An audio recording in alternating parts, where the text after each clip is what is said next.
Alright mga ka-agri, so andito tayo ngayon. Magbigay tayo ng Madre de Agua o Tricantera. Ito yung daon niya, kulay green, parang tabako. Ayan, kinuha ko tuloy sa may backyard namin, doon sa taas.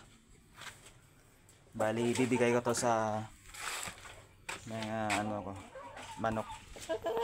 Ito yung Rhode Island Red. Ayan. Yung isa yan, broiler. Ayan. Ayan. Yung toka nila.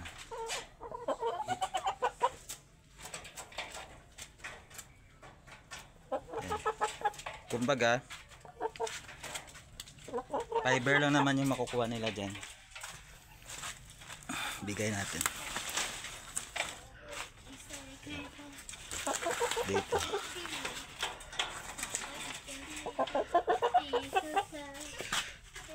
Gusto to ng manok eh.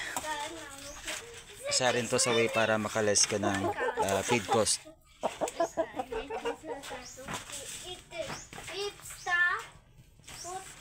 Kala kasi ng iba baka tsaka kalabaw or ruminants lang yung mga kumakain ng damo or mga plants.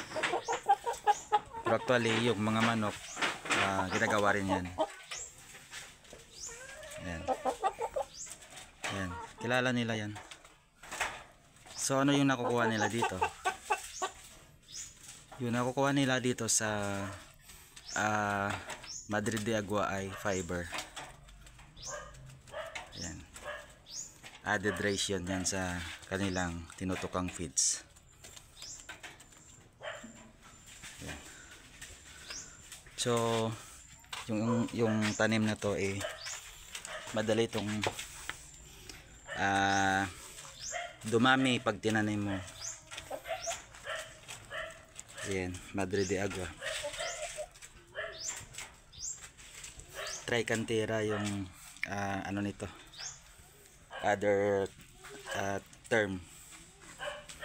Siguro yung iba hindi ito alam, pero ginagamit to pang feed sa manok, lalo na yung mga free range. Yan, mangingitlog na to yung Rhode Island.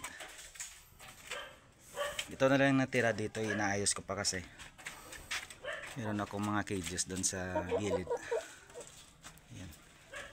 Mamaya ibigay tayo ng feeds, pero ngayon ito muna, added ration nila. Kakatulong din yan sa pangingitlog ng ating mga layer. So ayun lang mga ka-agri, magandang araw sa inyong lahat.